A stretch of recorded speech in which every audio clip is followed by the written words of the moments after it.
কাল সবাই এসে হাজির। বলো, তিনটা প্রশ্ন রেখেছিলাম গতকাল, উত্তর বলো। আল্লাহর হাবিব সাল্লাল্লাহু আলাইহি ওয়াসাল্লাম বলতে পারলেন না, কারণ ওহী আসেনি। তিনি ছিলেন ওহী নির্ভর, ডিপেন্ডেন্ট অন ওয়াহি, dependent on revelation, guided by the ওয়াহি। তিনি এর পরের দিনে বললেন গদান উজিবুকুম, আগামীকাল বলবো। এর পরের দিনে এরা এসে হাজির, উত্তর নাই। আল্লাহর হাবিব সাল্লাল্লাহু আলাইহি ওয়াসাল্লাম আবারও বললেন গাদান উজিবুকুম, আগামীকাল বলবো। এরপরের দিনে এরা এসে হাজির। এরকম একদিন, 2 দিন, 3 দিন নয়, টানা 15 দিন আল্লাহর হাবিব সাল্লাল্লাহু আলাইহি ওয়াসাল্লামের প্রশ্নগুলোর উত্তর করতে পারেন নাই। আল্লাহর হাবিব সাল্লাল্লাহু আলাইহি সাল্লামের নবুয়তি জিন্দেগিতে এত বিব্রতকর পরিস্থিতিতে তিনি কখনো পড়েন নাই। ইহুদিরা প্রতিদিন এসে হট্টগোল করে আর মক্কায় রটনা ছড়ায়, দেখো এই লোকটা যদি সত্যিই নবী হতো তাহলে তো উত্তর করতে পারতো, ঠিক কি না? যেহেতু উত্তর করতে পারে না, আসলে সে আসল নবী নয়, সে ভণ্ড নবী, মিথ্যা নবী। পড়েন না আউযুবিল্লাহ। 15 দিন পর আল্লাহ আয়াত নাযিল করলেন, ওয়ালা তাকুলান্না লিশাইইন ইন্নী ফাইলুন যালিকা গাদা ইল্লা আইয়াশা আল্লাহ। ও নবী, ভবিষ্যতের ব্যাপারে সামনে থেকে যখন আপনি ওয়াদা দিবেন, ওয়াদা দেওয়ার সময় ইনশাআল্লাহ শব্দটা মিলিয়ে দিবেন। সুবহানাল্লাহ পড়েন। আল্লাহর হাবিব সাল্লাল্লাহু আলাইহি সাল্লামকে শিখানোর মধ্য দিয়ে গোটা উম্মাহকে আল্লাহ শিখাই দিলেন যে ভবিষ্যতের কমিটমেন্ট যখন দিব, প্রমিস যখন দিব, প্রমিস দেওয়ার সময় কি বলবো? কি বলবো? আল্লাহর হাবিব সাল্লাল্লাহু আলাইহি সাল্লাম ইনশাআল্লাহ বলতে ভুলে গিয়েছিলেন। এজন্য 15 দিন, টানা 15 দিন ওহী আসে নাই। আল্লাহর হাবিব সাল্লাল্লাহু আলাইহি সাল্লাম একবার মসজিদে নববীতে ঢুকলেন, ঢুকেই দেখলেন সাহাবারা কথা বলছে। এক সাহাবী বললেন, আমার কাছে তো সবচেয়ে অবাক লাগে যে আল্লাহ তাআলা সর্বপ্রথম যে মানুষকে বানালেন ওনার নাম কি? সবাই পড়েন। তুমি মাটির আদমকে প্রথম সৃষ্টি করিয়া ঘোষণা করিয়া দিলে শ্রেষ্ঠ বলিয়া, তাই তো নূরের ফেরেশতা করে আদমকে সেজদা, ঠিক কিনা? তাই তো নূরের ফেরেশতা করে হে আদমকে সেজদা, সবার চেয়ে সম্মান দিলে মাটির আদমকে। আল্লাহু আল্লাহু তুমি জাল্লে জালালুহু, শেষ করা তো যায় না গে তোমার গুণগান। আল্লাহু আল্লাহু, সুবহানাল্লাহ পড়েন। এই সাহাবী বললেন যে আমার কাছে সবচেয়ে অবাক লাগে যে আল্লাহ তাআলা প্রথম মানুষ হিসেবে আদম আলাইহিস সালামকে বানালেন আর ওনাকে উপাধি দিলেন সফিউল্লাহ। আদম আলাইহিস সালামের উপাধি উত্তর দিতে হবে আওয়াজ করে। আদম আলাইহিস সালামের উপাধি কি ছিল? সফিউল্লাহ। আল্লাহর হাবিব সাল্লাল্লাহু আলাইহি ওয়াসাল্লাম দূরে দাঁড়িয়ে শুনছেন সাহাবাদের কনভারসেশন। আরেক সাহাবা বললেন, আরে আমার কাছে তো এর চেয়েও বেশি অবাক লাগে যে তিনি মূসা আলাইহিস সালামকে বানিয়েছেন নাজিউল্লাহ। নাজিউল্লাহ, যে আল্লাহর সাথে না যা ইউনাজি, মুনাজাত করে, গোপনে কথা বলে, কালিমুল্লাহ। এইটা অবাক লাগে যে আল্লাহ তাআলা কোনো মিডিয়া ছাড়া, ভায়া ছাড়া, মাধ্যম ছাড়া পৃথিবীর একটা মানুষের সাথে সরাসরি কথা বলবেন। আমার কাছে তো ওনার মর্যাদাটা সবচেয়ে বড় মর্যাদা মনে হয়, উনি নাজিউল্লাহ। আরেক সাহাবা বললেন, আমার কাছে তো এর চেয়েও বেশি অবাক লাগে সাইয়েদনা ইব্রাহিম আলাইহিস সালামের ব্যাপারটা, কারণ ওনাকে আল্লাহ তাআলা বানিয়েছেন খলিলুল্লাহ। তাহলে একজনকে পাওয়া গেল সফিউল্লাহ, আরেক নবীকে পাওয়া গেল কালিমুল্লাহ বা নাজিউল্লাহ, আরেক নবীকে পাওয়া গেল খলিলুল্লাহ। এই কনভারসেশন যখন আল্লাহর হাবিব সাল্লাল্লাহু আলাইহি ওয়াসাল্লাম শুনলেন, আল্লাহর হাবিব সাল্লাল্লাহু আলাইহি ওয়াসাল্লাম মসজিদে নববীতে প্রবেশ করে সাহাবাদেরকে বললেন, তোমরা যা বলেছো আমি সব শুনেছি, তোমরা যা বলেছো সব সত্যই বলেছো, ঠিকই বলেছো। আল্লাহ তাআলা একজনকে বানিয়েছেন সফিউল্লাহ, একজনকে বানিয়েছেন খলিলুল্লাহ, একজনকে বানিয়েছেন কালিমুল্লাহ। তবে জেনে রেখো আমি হচ্ছি হাবিবুল্লাহ, আমি হাবিবুল্লাহ। The higher status, the highest peak of the status, সবচেয়ে উঁচু স্ট্যাটাস হচ্ছে আমার। খলিলুল্লাহ মানে আল্লাহর বন্ধু, হাবিবুল্লাহ মানে হচ্ছে আল্লাহর বন্ধু। কিন্তু খলিলুল্লাহ এমন বন্ধু যেই বন্ধু আল্লাহকে খুশি করার জন্য কাজ করে, আর হাবিবুল্লাহ হচ্ছে আল্লাহর এমন বন্ধু যেই বন্ধুকে খুশি রাখার জন্য আল্লাহ নিজেই কাজ করে। আল্লাহর হাবিব সাল্লাল্লাহু আলাইহি ওয়াসাল্লাম ছিলেন হাবিবুল্লাহ। চিল্লায় বলেন, তিনি কি ছিলেন? হাবিবুল্লাহ। এত মর্যাদা, এত সম্মান, এত স্ট্যাটাস গোটা বিশ্বের দ্বিতীয় কারো আছে? আল্লাহর হাবিব সাল্লাল্লাহু আলাইহি ওয়াসাল্লামের নুরানি চেহারার মতো চেহারা পৃথিবীর অন্য কারো আছে? কোনো দিক দিয়ে আল্লাহর হাবিবের সাথে কোনো মানুষের কোনো ধরনের কম্প্যারিজন তুলনা চলতে পারে না। Whether it's the fitness, whether it's the skin colour, whether it's the sound, whether it's the status, is out of any kind of comparison. তিনি সব ধরনের তুলনার ঊর্ধ্বে। As a father, as a teacher, as a commander, as a lawgiver, as a lawmaker, as a reformer of the society, Muhammad is the superman of the world. সুবহানাল্লাহ পড়তে পারলেন না? স্বামী হিসেবে, বাবা হিসেবে, নেতা হিসেবে, সমাজ সংস্কারক হিসেবে, নবী হিসেবে আল্লাহ রাসূল সাল্লাল্লাহু আলাইহি ওয়াসাল্লাম হচ্ছেন এই পৃথিবীর একজন সুপারম্যান। আল্লাহু আকবার। যার উপর একবার দুরূদ পড়লে 10টি রহমত নাজিল করে কে? 10টি গুনাহ মাফ করে কে? যিনি দুরূদ পড়ল তার স্ট্যাটাসকে 10 গুণ বাড়িয়ে দেয় কে? ওই হাবিব সাল্লাল্লাহু আলাইহি ওয়াসাল্লামের উম্মত হতে পেরে আমরা খুশি না বেজা? আমরা আল্লাহর রাসূল সাল্লাল্লাহু আলাইহি ওয়াসাল্লামকে আজকে জানার চেষ্টা করব কোরআনের আলোকে। ইনশাআল্লাহ পড়েন। আল্লাহর হাবিব সাল্লাল্লাহু আলাইহি ওয়াসাল্লাম এতটাই মর্যাদার অধিকারী, ওনার স্ট্যাটাস এত হাই, উনি যদি ওনার মুখ দিয়ে কখনো বলেছেন ইয়েস, ওইটা শরীয়তেও ইয়েস। উনি যদি মুখ ফসকে কখনো বলেছেন নো, মানে না, এটা শরীয়তেও না। তার মানে উনি হ্যাঁ বললে এটা হালাল হয়ে যায়, উনি না বললে এটা হারাম হয়ে যায়। উনি আঙ্গুল তুললে চাঁদ ভেঙে 2 ভাগ হয়ে যায়। উনি জমিন থেকে পা উপরে উঠালে আল্লাহর আরশের দিকে মেরাজে চলে যায়। উনি এমন নবী, উনারে বাদ দিলে ইসলাম থাকে না, থাকে? উনি এমন রাসূল, উনারে বাদ দিলে কোরআন বোঝা যায় না, কারণ কোরআন ওনার উপর নাজিল করেছে কে? আল্লাহ। উনি এমন হাবিব যাকে বাদ দিলে হাদিস বোঝা যায় না, কারণ এই হাদিস হচ্ছে এই প্রিয় নবীর মুখনিসৃত বাণী, ঠিক কি না? উনি এমন রাসূল যাকে বাদ দিলে সালাত বোঝা যায় না, কারণ সালাত কেমন করে পড়তে হয়, আদায় করতে হয় বিশ্বনবী হাতে কলমে শিক্ষা দিয়েছেন, ঠিক কি না? এক সাহাবী সালাত পড়ছিলেন, সালাত পড়ে আল্লাহর হাবিব সাল্লাল্লাহু আলাইহি ওয়াসাল্লামের কাছে আসলেন। আল্লাহ রাসূল বললেন সাল্লি ফা ইন্নাকা লাম তুসাল্লি, রিপিট ইউর সালাহ because you didn't offer your সালাহ ইন এ কারেক্ট ওয়ে। আবার নামাজ পড়া হয় নাই। সাহাবী যে আবার পড়লেন, আবার আসলেন, আল্লাহর হাবিব বললেন আবার পড়ো, হয় নাই। সাহাবী পরে আসলেন, আল্লাহর হাবিব বললেন সাল্লি ফা ইন্নাকা লাম তুসাল্লি, আবার নামাজ পড়া হয় নাই। এবার সাহাবী এসে কেঁদে দিলেন, এসে বললেন ইয়া রাসূলুল্লাহ, এর চেয়ে ভালো তো আমি পড়তে পারি না। আল্লাহর হাবিব জড়িয়ে ধরলেন আর বললেন আসো শিখিয়ে দেই কেমন করে সালাত পড়বে। সালাতে কোনো তাড়াহুড়ো করবে না। রুকুতে যখন যাবে তোমার পিঠটা হবে স্ট্রেইট ফরওয়ার্ড, স্ট্রেইট ফরওয়ার্ড। রুকু থেকে সোজা হয়ে দাঁড়াবে, 2 সেজদার মাঝখানে সোজা হয়ে বসবে। সেজদায় যখন যাবে রিল্যাক্স করবে। সালাতে কি করতে হয়? রিল্যাক্স। আমার সাথে সাথে সবাই আওয়াজ করে পড়েন রিল্যাক্স। সালাতে রিল্যাক্স করবেন আপনি, তাড়াহুড়ো করতে পারবেন না। আল্লাহর হাবিব সাল্লাল্লাহু আলাইহি ওয়াসাল্লাম শিখালেন কিভাবে সালাত পড়তে হয়। তার মানে এই নবীরে বাদ দিলে সালাত বোঝা যায় না, এই নবীকে বাদ দিলে সিয়াম বোঝা যায় না। সিয়াম কেমন করে পালন করতে হয় এই নবী শিখিয়েছেন। এই নবীকে বাদ দিলে হজ বোঝা যায় না, কারণ এই হাবিব বলেছেন খুযু আন্নী মানাসিকাকুম, কেমন করে হজ করতে হয় আমার কাছ থেকে শিখে নাও। এ নবী এমন নবী, এ নবীরে বাদ দিলে জান্নাতে যাওয়া যায় না, ঠিক কি না? এজন্য এই হাবিবরে বাদ দেয়া যাবে? আল্লাহর হাবিবের চাইতে শ্রেষ্ঠ কাউরে পাওয়া যাবে? আমার নবীর চাইতে বিশ্বস্ত কেউ আছে? সে কোন বন্ধু বলো বেশি বিশ্বস্ত, সে কোন বন্ধু বলো বড় বিশ্বস্ত, কার কাছে মন খুলে দেয়া যায়, কার কাছে প্রাণ খুলে দেয়া যায়,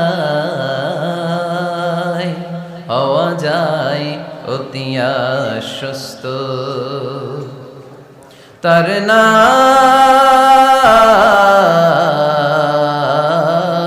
আহমদ বড় বিশ্বস্ত। সুবহানাল্লাহ। ওনার চাইতে বিশ্বস্ত গোটা দুনিয়ায় দ্বিতীয় কাউকে খুঁজে পাওয়া যাবে? এজন্য উনি যা নিয়ে এসেছেন ওইটাই আমাদেরকে ধরতে হবে, because he is our model. তিনি আমাদের সেলিব্রিটি, তিনি আমাদের মডেল, তিনি যেমন যেমন করেছেন তেমন তেমন করলে লাভ না লস? আওয়াজ করে বলতে হবে লাভ না লস? এজন্য আল্লাহর হাবিব সাল্লাল্লাহু আলাইহি ওয়াসাল্লামের আদর্শই আমাদের আদর্শ, ঠিক কি না? ওমা আতাকুমুর রাসূলু ফাখুযুহু ওমা নাহাকুম আনহু ফান্তাহু। Whatever he brings with, take it. Whatever he forbids, abstain from it. তিনি যা নিয়ে এসেছেন ধরো, তিনি যা নিষেধ করেছেন ছাড়ো। পারা যাবে? আমি প্রশ্ন করি, উত্তর দেন। তিনি যা নিয়ে এসেছেন ধরো। আওয়াজ করে বলবেন, তিনি যা নিয়ে এসেছেন, তিনি যা নিষেধ করেছেন এতেই কল্যাণ, দুনিয়াতেও কল্যাণ, আখিরাতেও কল্যাণ, ঠিক কি না? যা নিয়ে এসেছেন এতে বারাকা, যা নিয়ে এসেছেন এতে কল্যাণ, যা নিয়ে এসেছেন এতে রাহমা। যেটাই নিষেধ করেছেন ওটার মধ্যে গজব, ঠিক কি না? যেটাই নিষেধ করেছেন ওটার মধ্যে ক্ষতি, যা তিনি বারণ করেছেন ওইটাতে লস। আমরা লসের খাতায় নাম তুলতে চাই না। এজন্য আল্লাহর হাবিব সাল্লাল্লাহু আলাইহি ওয়াসাল্লাম যা নিয়ে এসেছেন আমরা সেটাই ধরব, যা থেকে তিনি বারণ করেছেন ওটা ছাড়বো। আমাদের মডেল হচ্ছে নবীরা, ঠিক কি না? নায়ক নায়িকা, গায়ক গায়িকা, ক্রিকেটার, বিজনেস ম্যাগনেট, এরা আমাদের মডেল নয়। আমাদের মডেল হচ্ছে বিশ্বনবী মুহাম্মদ সাল্লাল্লাহু আলাইহি ওয়াসাল্লাম। ইউরোপে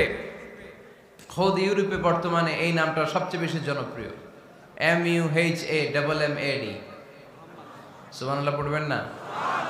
সবচেয়ে জনপ্রিয় নাম কি? মুহাম্মদ। কারণ ইউরোপের ইয়াং সোসাইটির, মুসলিম ইয়াং সোসাইটির ছেলেরা এমনভাবে তারা দাওয়াতি কাজ করতে শুরু করেছে, বিষ্ণু ঈসা ইসলামের নামটা গোটা ইউরোপ জুড়ে ছড়িয়ে পড়েছে। কিছু ছেলে ক্লিনলিনেস অ্যাওয়ারনেস ক্যাম্পেইন করেছে, পরিচ্ছন্নতা অভিযান। যেখানেই ময়লা ক্লিন করে, কিন্তু কোনো কথা বলে না। প্রত্যেক একটা টি শার্ট গায়ে দেয়, একটা গেঞ্জি পরে, ওই টি শার্টের পেছনে লেখা থাকে MUHAMMAD, মানে কি? মুহাম্মদ। যারাই তাদের কার্যক্রম দেখে তারা দেখে তাদের গেঞ্জির পিছনে লেখা MUHAMMAD। কি চমৎকার আইডিয়া! ইউরোপিয়ান লোকদের মাথায় চিন্তা, কারা এরা, এত ভদ্র কেন, কেন এত পরিচ্ছন্নতার অভিযান করে, আর তাদের গেঞ্জির পিছনেই এই শব্দটা লেখা কেন, MUHAMMAD। Who is this personality? We don't know anything about him. আমরা তো কিছু জানি না ওনার ব্যাপারে। দেন দে সার্চ ইন গুগল। তারা গুগল করে, ইন্টারনেটে সার্চ দেয় মুহাম্মদ লিখে, ইন্টারনেট তাদেরকে মুহাম্মদ সাল্লাল্লাহু আলাইহি ওয়াসাল্লামের জীবনী দিয়ে দেয়। তারা মনের অজান্তেই বিশ্বনবীর জীবনী জেনে বিশ্বনবীর আশেক হয়ে যায়, বিশ্বনবীর প্রেমে পাগল হয়ে যায়। যাদের নসিব ভালো, অনেকে কালিমা পড়ে মুসলমান হয়ে যায়। এজন্য বিশ্বনবী সাল্লাল্লাহু আলাইহি ওয়াসাল্লাম তিনি হচ্ছেন আমাদের মডেল, ঠিক কিনা? তিনি যা এনেছেন সেটা আমরা ধরবো, তিনি যা নিষেধ করেছেন সেটা আমরা ছাড়বো। আমরা যদি আল্লাহর ভালোবাসা পেতে চাই, বিশ্বনবী সাল্লাল্লাহু আলাইহি ওয়াসাল্লামের আনুগত্যের দরকার আছে না নাই? এজন্য আল্লাহ বললেন, কুল ইন কুনতুম তুহিব্বুনাল্লাহা ফাত্তাবিউনি ইউহিব্বুকুমুল্লাহ ওয়া ইয়াগফির লাকুম যুনুবাকুম ওয়াল্লাহু গফুরুর রহিম। আল্লাহকে যে পাইতে চায়, হযরতকে ভালোবেসে আরশ কুরসি লৌহ কালম না চাইতে পেয়েছে সে। রসুল নামের রশি ধরে যেতে হবে আল্লাহর ঘরে। নদী তরঙ্গে যে পড়েছে ভাই দরিয়াতে, সে আপনি মেশে হযরতের অনুসরণে আরশ কুরসি লৌহ কালম না চাইতে পেয়েছে সে। সুবহানাল্লাহ পড়ে। এজন্য আল্লাহর হাবিব সাল্লাল্লাহু আলাইহি ওয়াসাল্লামের ভালোবাসা আমাদের অন্তরে থাকার দরকার আছে না নাই? আনুগত্যের দরকার আছে না নাই? তাহলে আল্লাহর ভালোবাসা পাওয়া যাবে, ঠিক কি না? আজকে আমরা কোরআনের আলোকে আল্লাহর হাবিব সাল্লাল্লাহু আলাইহি ওয়াসাল্লামকে চিনব। আমরা কোরআন থেকে জানার চেষ্টা করব তিনি কেমন ছিলেন, কেমন ছিলেন আমার প্রিয় রাসূল।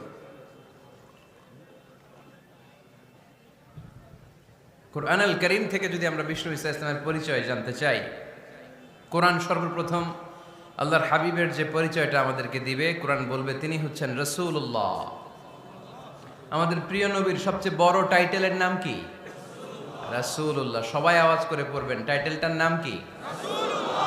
পৃথিবীতে এর চেয়ে বড় টাইটেল আছে?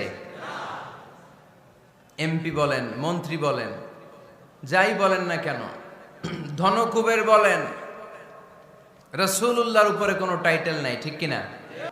কেউ চাইলেই রাসূলুল্লাহ হতে পারে না, হতে পারে? আমরা সবাই মিলে যদি একজনের ভোট দেই, উনি তো রাসূল হয়ে যাবে, তাই না? হবে না? ভোট দিয়ে রাসূল বানানো যায় না? আমাদের মানব জাতির সাথে যদি জিন জাতি একাত্মতা পোষণ করে, মানব জাতি আর জিন জাতিও যদি ভোট দেয়, তাহলে তো রাসূল হবে।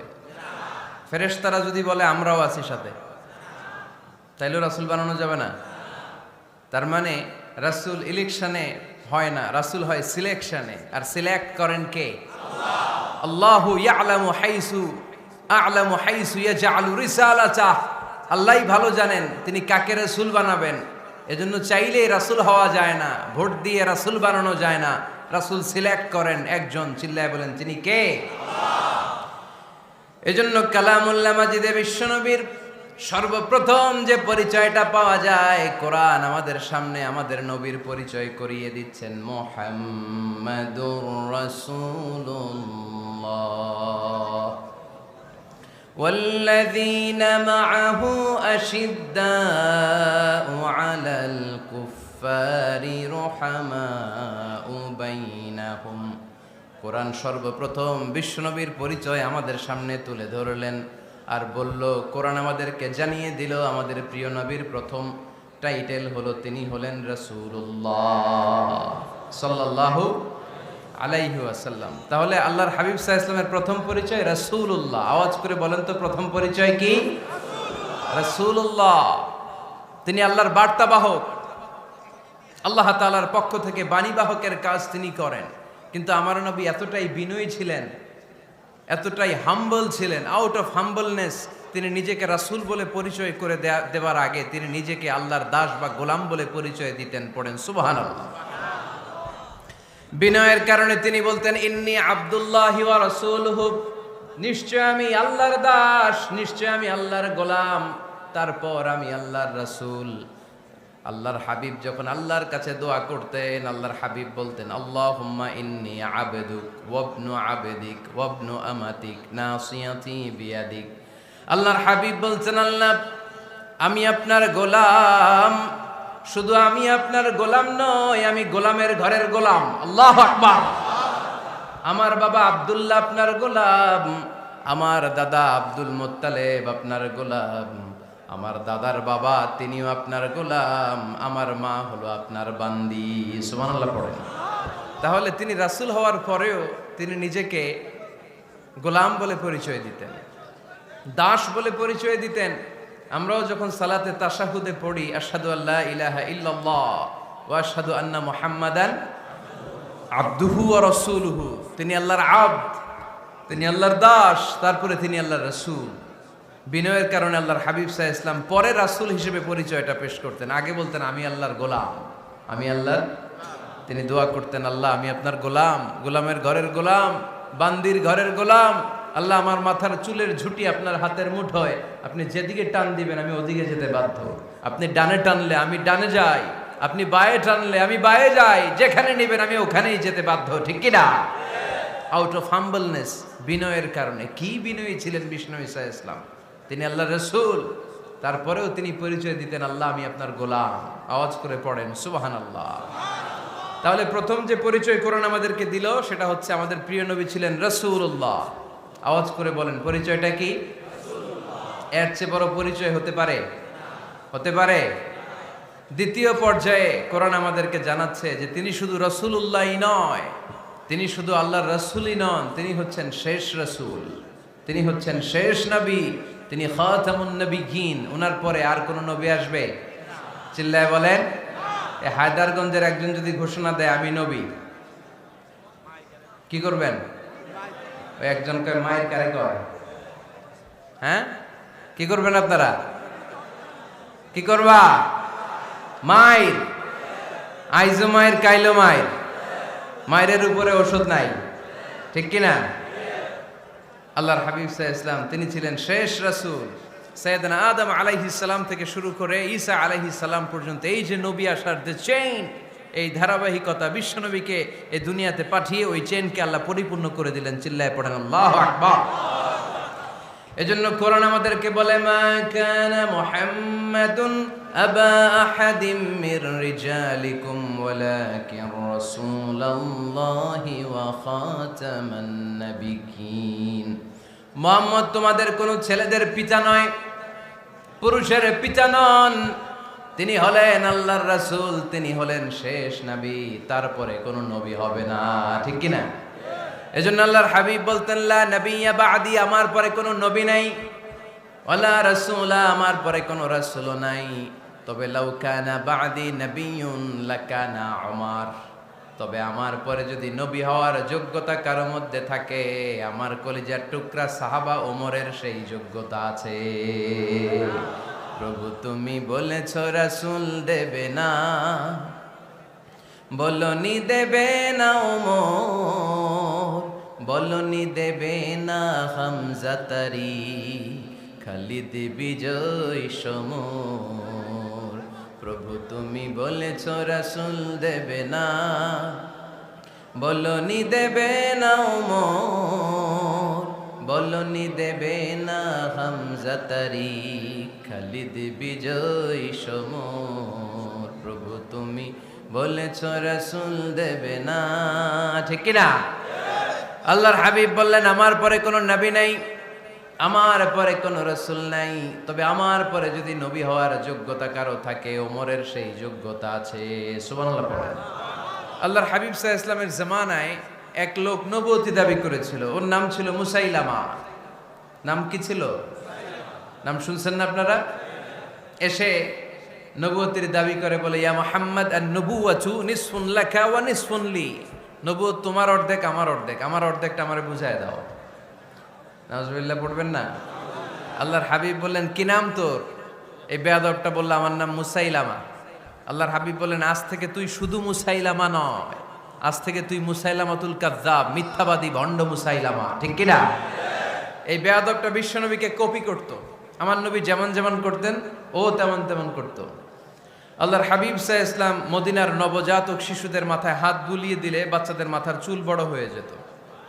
এই বেয়াদবটাও কপি করে, অনুকরণ করে তার এলাকায় নবজাতক বাচ্চাদের মাথায় হাত বুলিয়ে দিত, কিন্তু চুল বড় হওয়া তো দূরের কথা, যেই বাচ্চার মাথার তালুর মধ্যে এই বেয়াদবের হাত লাগছে, ওই বাচ্চাগুলোর মাথা আজীবন ছিল টাক মাথা, কোনো চুলই গজায় নাই। আল্লাহর হাবিব সাল্লাল্লাহু আলাইহি ওয়াসাল্লাম লোনা পানির কুয়ার ভেতরে কুলি করে ফেলে দিলে ওই কুয়ার পানি মিঠা পানির কুয়ায় পরিণত হয়ে যেত। আর এই বেয়াদব মিঠা পানির কুয়ার মধ্যে কুলি ফেললে ওটা লোনা পানির কুয়া হয়ে যেত।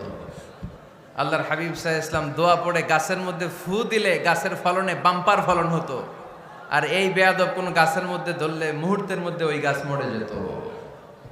তার মানে নবীর সাথে বেয়াদবি করেছে, ঠিক কিনা? আল্লাহর হাবিব সাল্লাল্লাহু আলাইহি ওয়াসাল্লামের পরে আর কোন নবী আছে? মির্জা গোলাম আহমদ কাদিয়ানী নাম শুনছেন? শোনেন নাই? কে কে হাত তোলেন তো। সবাই শুনছেন? এই বেয়াদবটাও কাদিয়ান এলাকার লোক, সেও নবুয়তির দাবি করেছিল, কিন্তু তার পরিণাম ভালো হয় নাই, ঠিক কিনা? নবীরা পবিত্র, নবীরা যেই জায়গাটায় মারা যায় ওই জায়গাটাও পবিত্র, কিন্তু এই বেয়াদবটা মারা গেছে টয়লেটের ভেতরে, টয়লেটের টাঙ্কি ভেঙে পায়খানার গোডাউনের ভেতরে পড়ছে। পায়খানা খাইতে খাইতে পেটটা হয়ে গেছে এত বড়, মেথর এনে শিকল দিয়ে বেঁধে টেনে হিচড়ে একে উপরে ওঠানো লাগছে। এগুলো প্রমাণ করে আল্লাহর হাবিব সাল্লাল্লাহু আলাইহি ওয়াসাল্লামের পরে কেউ যদি নবুয়তির দাবি করে তার পরিণাম ভালো হয় না। চিল্লায় বলেন ঠিক কিনা? এজন্য সহিহ মুসলিমের বর্ণনা, আল্লাহর নবী বললেন, মাসালি ওয়া মাসালুল আমবিয়া মিন ক্বাবলি কামাসালি রাজুলিন বানা বাইতান, আমার দৃষ্টান্ত আর আমার আগের নবীদের দৃষ্টান্ত ওই ব্যক্তির মতো যেই ব্যক্তি একটা ঘর বানিয়েছে। কি বানিয়েছে? খেয়াল করে শুনবেন। আল্লাহর হাবিব বললেন, আমার দৃষ্টান্ত আর আগের সব নবীদের দৃষ্টান্ত হচ্ছে ওই ব্যক্তির মতো যে ব্যক্তি একটা ঘর বানিয়েছে, যে ঘরটা অনেক সুন্দর করে সে ডিজাইন করেছে, ঘরের ডানে বায়ে উপরে নিচে সামনে পেছনে এত সুন্দর ডিজাইন, নিখুঁত, খুঁত ধরার মতো কোনো জায়গা নাই। লোকজন এসে যারাই ঘরটা দেখে সবাই বলে বাহ বাহ, কি বলে, এত সুন্দর ঘর আমরা দেখি নাই। তবে একটা জায়গায় একটা ভুল ছিল, একটা জায়গায় একটা খুঁত ছিল। ঘরের একটা ওয়ালে ইটের গাঁথুনির জায়গাটাতে এক জায়গায় একটা ইটা কম ছিল। কি কম ছিল? ইটা কম ছিল। সবাই বললো তোমার ঘরটা অনেক সুন্দর, এক জায়গায় একটু সমস্যা, দেয়ালের গাঁথুনিতে একটা ইটা নাই। বিশ্বনবী সাল্লাল্লাহু আলাইহি সাল্লাম বলেন ফা আনাল লাবিনা ওয়া আনা খাতামুন নাবিয়িন, আমি হচ্ছি সেই ইটা। আমাকে যখন আল্লাহ তাআলা ওই জায়গায় গ্যাপ পূরণের জন্য রেখে দিল, গোটা বিশ্বটা উজালা হয়ে গেল, নবুয়তের মালাটা পরিপূর্ণ হয়ে গেল। ফা আনাল লাবিনা ওয়া আনা খাতামুন নাবিয়িন, আমি হলাম সেই ইটা। আমাকে যখন আল্লাহ তাআলা দুনিয়ায় পাঠালেন, গোটা দুনিয়াটারে আলোকিত করে দিল কে? এরা হতে হেলে দুলে নুরানি তনু ওকে আসে হায়, সারা দুনিয়ার হেরে মেরে পর্দা খুলে খুলে যায়। সে যে আমার কামলিওয়ালা কামলিওয়ালা, সে যে আমার কামলিওয়ালা কামলিওয়ালা, তার ভাবে বিভোল রাঙ্গা পায়ের তলে, পর্বত জঙ্গল টল মল টলে, খুরমা খেজুর বাদাম জাফরানি ফুল ঝরে ঝরে যায়। সে যে আমার কামলিওয়ালা কামলিওয়ালা। সুবহানাল্লাহ পড়েন। এজন্য আল্লাহর হাবিব বলতেন আমি শেষ নবী, আমি শেষ রাসূল, আমার পরে কোনো রাসূল নাই, আমি হলাম খাতামুন নাবিয়িন। সুবহানাল্লাহ পড়েন। তাহলে কোরআন সর্বপ্রথম আল্লাহর হাবিবের যে পরিচয়টা দিল সেটা হচ্ছে আল্লাহর হাবিব হচ্ছেন রাসূলুল্লাহ। আওয়াজ করে বলেন তো তিনি কি ছিলেন? আল্লাহ রাসূল ছিলেন। দ্বিতীয় যে পরিচয়টা কোরআন আমাদেরকে দেয় সেটা হচ্ছে তিনি যেন তেন রাসূল নন, তিনি হচ্ছেন শেষ রাসূল, শেষ নবী, খাতামুন নাবিয়িন। তার মানে আমার নবীর পরে আর কোন নবী পৃথিবীতে আসবে। তিন নাম্বার কোরআন যে পরিচয়টা আল্লাহর হাবিবের আমাদের সামনে তুলে ধরেছে সেটা হচ্ছে তিনি রাসূল ছিলেন, শেষ রাসূল ছিলেন, তবে তিনি মানুষ ছিলেন। তিনি কি ছিলেন? আওয়াজ করে বলেন। আমার নবী কি জিন ছিল? ফেরেশতা ছিল না? কি ছিল? আওয়াজ করে বলেন কি ছিল? তিনি মানুষ ছিলেন, তবে যেন তেন মানুষ নন, অসাধারণ মানুষ। কেমন মানুষ? তিনি মানব, সাধারণ মানব নন, তিনি মহামানব। অনেকে বলে ইউসুফ আলাইহিস সালাম নবীদের মধ্যে সবচাইতে সুন্দর নবী ছিলেন, বলে না অনেকে? শোনেন নাই আপনারা? এটা ঠিক, উনি অনেক সুন্দর ছিলেন, কিন্তু আমার নবীর চাইতে বেশি সুন্দর। আল্লাহর হাবিব বলতেন আনা মালিহুন ওয়া আখি ইউসুফু সাবিহুন, মানে আমি হচ্ছি মালিহ, লাবণ্যময় সুন্দর, আর আমার ভাই ইউসুফ হচ্ছে সাদা সুন্দর। একদিকে লাবণ্যময় সুন্দর, আরেকদিকে সাদা সুন্দর, কোনটার দাম বেশি? চিল্লায় বলতে হবে কোনটা? আল্লাহর হাবিব ছিলেন মালিহ। মালিহ শব্দটা এসেছে মিলহন থেকে। মিলহন মানে লবণ, মিলহন মানে কি? লবণ। লবণ থেকে লাবণ্যময়। আল্লাহর হাবিব ছিলেন মালিহ, এত সুন্দর ছিলেন। আম্মা জান আয়েশা যখন শুনলেন ওয়াকাত্তা'না আইদিয়াহুন, মিশরের নারীরা বুর্তুকাল কাটতে যে, লেবু কাটতে যে, কমলা লেবু কাটতে যে সাইয়েদনা ইউসুফ আলাইহিস সালামকে যখন দেখলেন, আল্লাহর নবী ইউসুফ আলাইহিস সালামের চেহারার মাধুর্যতা এত সুন্দর ছিল, এত চমৎকার চেহারার গ্ল্যান্স, এটা দেখে মিশরের নারীরা লেবু কাটতে যে আঙ্গুল কেটে ফেলেছিল। আল্লাহর কোরআন সাক্ষী। সুবহানাল্লাহ পড়ে। এই ঘটনা যখন আম্মা জান আয়েশা রাদিয়াল্লাহু তাআলা আনহা শুনলেন, তিনি বললেন ও মিশরের নারীরা, তোমরা ইউসুফ নবীর সৌন্দর্য দেখে লেবু কাটতে যে আঙ্গুল কেটেছো, আমার স্বামী বিশ্বনবী মুহাম্মদ সাল্লাল্লাহু আলাইহি ওয়াসাল্লামের চেহারা যদি দেখতা, তাহলে লেবু কাটতে যে আঙ্গুল নয়, কলিজাটা কেটে টুকরা টুকরা করে দিতা। আবার আম্মা জান আয়েশা বলেন তোমাদের জন্য একটা সূর্য আছে, আমার জন্য একটা সূর্য আছে, তোমাদের সূর্য আমার সূর্যের মতো নয়, আমার সূর্যটাও তোমাদের সূর্যের মতো নয়। তোমাদের সূর্যটা প্রতিদিন সকালবেলা পূব আকাশে উদিত হয়ে গোটা বিশ্বটারে আলোকিত করে ফেলে, কিন্তু আমার সূর্যটা সকালবেলা উদিত হয় না। সাল্লাল্লাহু আলাইহি ওয়াসাল্লাম। তিনি মানুষ ছিলেন, তবে সাধারণ মানুষ নন, অসাধারণ মানুষ। নবী ছিলেন, যেন যেন নবী নন, মহানবী, মানব কিন্তু মহামানব, ঠিক কিনা? এজন্য কোরআন আমাদেরকে জানিয়ে দেয়, কুল ইন্নামা আনা বাশারুম মিসলুকুম ইউহা ইলাইয়া আন্নামা ইলাহুকুম ইলাহু ওয়াহিদ। ও নবী, আপনি বলে দেন, নিশ্চয় আমি তোমাদের মতোই মানুষ, কিন্তু আমার কাছে ওহী আসে, তোমাদের কাছে আসে না, ঠিক কিনা? মানুষ কোন সেন্সে? মানুষ এই সেন্সে তিনি মানুষ যে আমরা দুনিয়াতে মা বাবার মাধ্যমে আসি, তিনিও এসেছেন। আমরা পৃথিবীতে বিয়ে করি, আল্লাহর হাবিবও করেছেন। আমরা বিয়ে করলে সন্তান হয়, আল্লাহর হাবিব সাল্লাল্লাহু আলাইহি ইসলামের 4 কন্যা 2-3 পুত্র সন্তান ছিল। আমরা আমাদের আঘাত পেলে গা ঝরে রক্ত বেরোয়, আল্লাহর হাবিব সাল্লাল্লাহু আলাইহি ইসলামের উহুদের ময়দানে দাঁত ভেঙে রক্ত ঝরেছে, ঠিক কিনা? এই সেন্সে তিনি মানুষ, কিন্তু সাধারণ মানুষ নন, তিনি অসাধারণ মানুষ, অসাধারণ, আনপ্যারালাল, ইউনিক, ফ্যান্টাস্টিক।